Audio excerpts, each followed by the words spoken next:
We are coming in now to the early part of April, and we continue here on Addison Community Television with a look at Addison's response to the COVID-19 pandemic. Over the last few weeks, we have been featuring various levels of public agency service here in Addison and how they are responding to this crisis, this COVID-19 pandemic. Today we're going to reach out a little bit beyond the village of Addison specifically and talk with another one of our partner agencies. Joining me once again here in the studio, Mayor Rich Veenstra from the village of Addison, and also Addison Township's Supervisor, Dennis Reboletti. Welcome, Dennis and Mayor, very much. We'll talk about township operations and what's been going on with the food pantry operations in just a moment, Mayor. But first, let's talk about your continuing to reach out with the other intergovernmental agencies. You communicate with them on a regular basis, a daily basis. How has that been going? I've been sitting in on your calls as a lot of other people have, Supervisor and so on. How does that work? Any new information coming out as a result of the calls that you've been receiving on a daily basis with your partner agencies? Yeah, I think it gives us an opportunity to certainly work united, focus on issues that come up and share resources. And that's exactly what we have been doing. And I've been on numerous conference calls with state and area officials and getting more input as to what's going on. That's information that we share, and we can react jointly to the changing information that does come up. Things change on a daily basis. Being able to track what's actually going on in our community and what each agency is doing to address those issues is critical. And so it's an ongoing process. Probably from about the first day, I'm sure you've also been receiving information or at least getting comments and questions from residents. If it hasn't been you yourself, it's been other members of your staff on down the line. Anything that you can share in terms of what residents are asking? Are they concerned? Are they following the directives that are being given by, for example, the governor's office and the various public health agencies nationally and here locally? Anything that is of concern to residents at this point? Well, certainly multiple things that are of huge concern. The idea of what's going to be happening with the schools. Are they going to go back into session or not? Major concern for parents. We're looking at issues that are being raised by seniors as far as food sources and distribution. One of the things that we implemented several weeks ago and we continue to do is calling our seniors, and every third day we're trying to get to all of our seniors just to check on their well-being and if there are things that we can do for them or things that they need. Small businesses are very concerned about what kind of aid they're going to get both from the state and federal sources. And what are they going to do to survive? Plus, what are we doing as a community to enforce the social gathering restrictions? And how are we dealing with liquor licenses and sale of liquor, curbside distribution of food? A lot of things that we have to make decisions on collaboratively, all of the agencies working together, come to the best decisions and provide what's best for our community. When it comes to considering things that could potentially be a violation, liquor sales, I guess, being one of them. How do you go about approaching that? Are you trying to do more in the area of advising and telling them what the law really is, as opposed to maybe overreach in some cases where citations are being issued? And so on? No, certainly we're taking the approach that everybody is going through a very difficult time. Let's inform them about what needs to be done and just rely on their goodwill to do it properly. If they continue to violate, well, then we have to take some steps to intervene. But at this point, everybody has been very, very reasonable, very willing to work together, and so that makes our job a lot easier also. Let's find out with Addison Township now. Dennis, thanks for coming in. I know that you're busy. In fact, you're, as you even said, not doing a lot of law practicing these days with the court systems being closed down. No, as a matter of fact, my law practice is basically down to nothing because doing criminal work, being in the courts, all of that has been put off till May and then to June. So that has changed a dynamic personally. But the one thing is I spent a lot of time now at the Township, even more than I had spent that before, because of the desire to serve the community and the fact that we are now serving more clients than we ever have before, Don. Let's get this right out on the table. There had been talk in the last few years, and it happens in cycles. It seems to be a very cyclical thing. What is township government really doing for the taxpayer? What if I'm in a municipality and Mayor Veenstra is the person I go to, or the other village presidents and mayors in a township area, or I have other people to reach out to?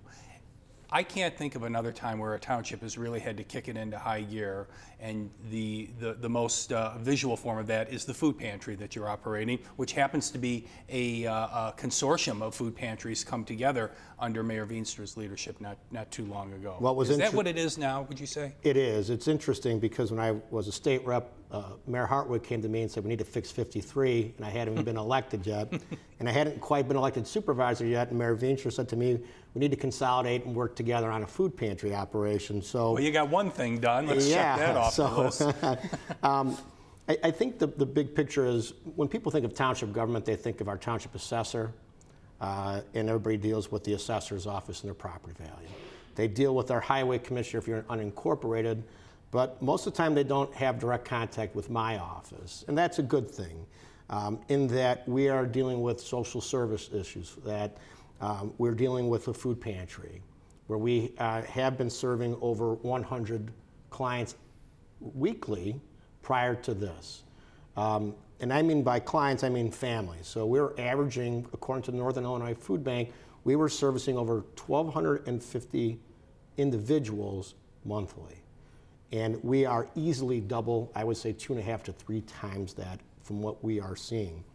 We also assist the homeless, which we worked together with the village to take someone and be able to place them in shelter as they're aware of the governor's order to shelter in place. I have caseworkers who deal with people for emergency assistance, rent assistance, LIHEAP. We help people with utilities to keep the utilities on.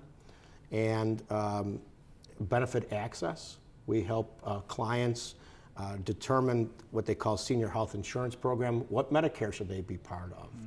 So all of those services are continuing, but those are happening remotely at this time. Mm-hmm. And you do these through a caseworker model as opposed to just letting a person go and here's a lot of resources and information. You actually have somebody who could walk through them, because in many cases this might be a person's first opportunity to work with the township government in the first place, and here they are coming and seeking out such basic essentials as food and assistance to keep the lights on and the heat running in their house, or maybe don't even have a place to live at all. And that's what township government is all about. We're part of that safety net that is built in to make sure that we make sure that people have basic necessities. And that's what township government was established to do on our side, which is to make sure there's housing and food, and we keep people in their homes if we're able to do that. So we have caseworkers available, and they're helping seniors, they're helping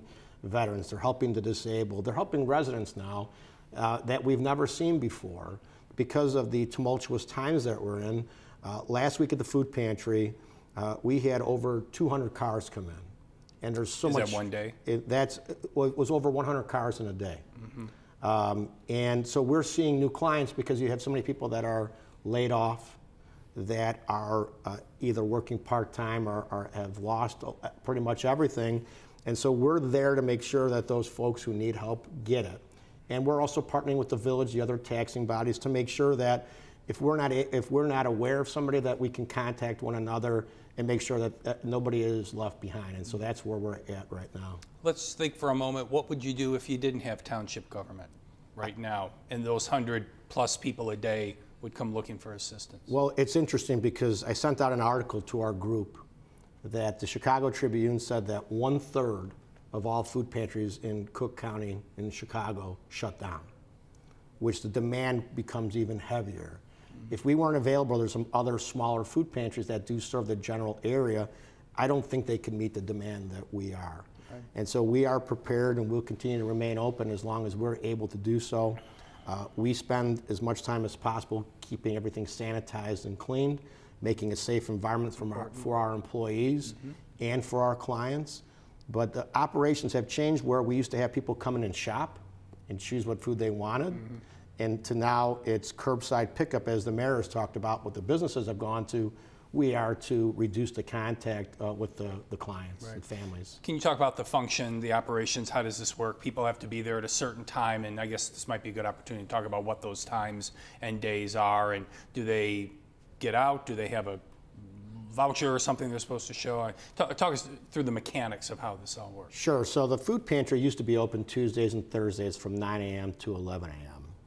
We've expanded those hours of operation. So from 8 to 9 a.m. on both Tuesday and Thursday, that is for seniors or at-risk individuals, meaning that they have other undue hardships and burdens that it wouldn't be, we don't want them waiting, if they can come through earlier. So what happens is they would enter at 401 North Addison Road, and you'll see a bunch of our highway as well as my staff doing traffic control, putting them into queues, into rows. Our folks, our staff and volunteers are taking general information, where before would be a lot more information about your income and family and everything else. We're trying to streamline that for both their protection and ours. So we're basically asking for the people's name, how many people are in their home, and that's pretty much it. And so, expedited, you don't have a lot of red tape, bureaucracy. Right. We're not concerned about income guidelines at this point. So they don't have to bring anything with them necessarily? No, a lot of them have, either they have their food pantry cards from us, people are showing us their IDs, but that's just so we're supposed to keep track with the Northern Illinois Food Bank, but it's becoming more and more difficult to do that. So we're just trying to get people's names, addresses, number of people in their family, number of people under the age of 18, which helps us. And if they're on SNAP. Those are some of the general questions that we would ask, SNAP being if they're getting assistance from the state to buy groceries. And then based on that, we try to average out the food for a family of 4. If people have more people in the family, then we try to accommodate them based on what we have in our reserves. How about dietary restrictions? Do you get requests for things like that? We try to accommodate that if we're able to. We used to do that in particular when we were open to the public, but the township buildings have been closed to the public like they are here at the village, and our employees are there. So if there is a religious or dietary need, we'll try to meet that. But at this point, we're just packing bags, and it's very general across the board. What are you in need of right now? We're always in. Now we're in. I understand you don't need coffee. We do not need coffee. I can order a lot of K-cups from the Northern Illinois Food Bank, but that doesn't help. It's probably not a priority, I would think, at this point. No, it's not a priority. We do not have any dry goods. We are in low supply. Canned goods, dry goods in particular. We're always in need of hygiene, but that's at a huge demand. Yeah, toilet paper, paper towels. Right, the same things that are hard to get in the grocery store are now hard to get for harder us. to get there. So if people want to find out more about that, we actually have a website. It's atcares.org is our foundation, and they can see some of that stuff and get more information about our 501c3 group that helps work in unison with our township. Just talk for a moment, other township government operations, the highway department, the assessor's office, any other operations that you have going on there. Do those continue on? Have they had to close down for any particular reason, or are they at full staffing and full operation? We have run ourselves, all of us, on staggered shifts. The highway commissioner has allowed his employees to help us. We sent a group letter out from myself, Assessor Kane, and Highway Commissioner Holland to the community that says we're available. Many of us are working remotely, but they do come into the office periodically. And if they are in the office, it's all social distancing, and we do have masks that were donated from a local business here.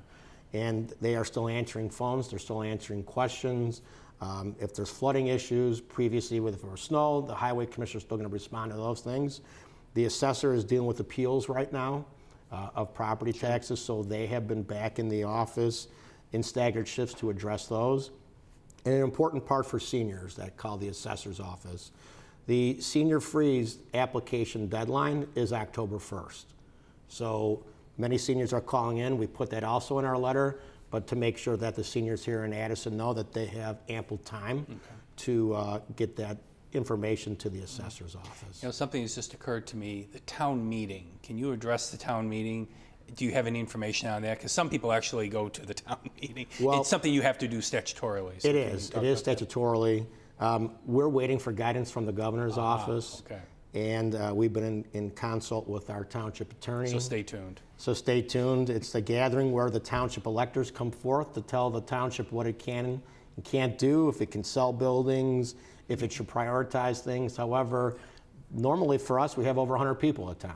Really? And that's very good. It's not a thing that we can do at this point, so we're going to wait for more guidance from the state, and so we'll stay tuned from them. All right. Final thought then, what would you leave our residents with in terms of what is township government doing for them during the COVID-19 pandemic situation? How is your agency serving the community? We are stepping up to make sure that our residents still have the services that they've asked for in the past. We've expanded our food pantry operations to the best that we can do to meet the demands. And our caseworkers are available to help those families that may need assistance with utility and shelter moving forward. So many of these folks may not need the help now, but they may need it in the future, so we'll be there and available to them. Thank you very much, Dennis, for coming in. Mayor Veenstra, just a final thought from you. Here you've heard from one of your other partner agencies. You brought them in since day one. They're always there. Supervisor's always on the call with you every day. It must, again, make you feel a little more comfortable knowing that they're taking care of a very vital, really a life situation, a human service situation in the community during this time. No question about it. You know, I think this really underscores we're all in it together. This is a community of caring. We have always worked together, residents as well as elected officials across the board. This is a trying time for all of us. The estimate right now is that probably the peak is going to be in about 2 or 3 weeks. So we still have a lot to go through yet, but working together, we're going to overcome it. And people are working, doing their best to provide the services that are needed. And you know, we'll make it happen as long as we work together and we each help each other out. That's the key. And so it's a strong community. We'll be stronger after this, and we'll get through it.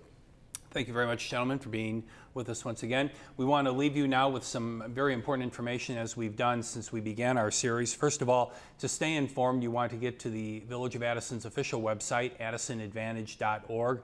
There you will find a special section on COVID-19, a tab that you can link to and find all sorts of resources and important information that is updated as conditions change. Our Facebook page, which also has additional information, is Village of Addison, and our Twitter feed is @AddisonVillage.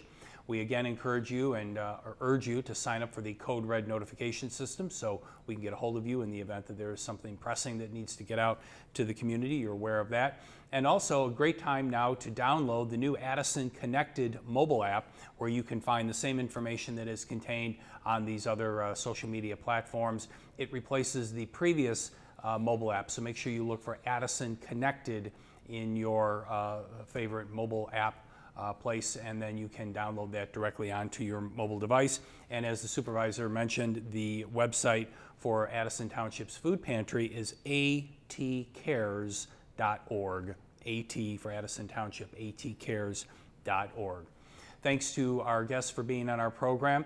On our next program, where we continue to discuss Addison's response to the COVID-19 pandemic, we will have officials from the DuPage County Health Department and DuPage County government here to tell us how they are working through the COVID-19 pandemic from the countywide level.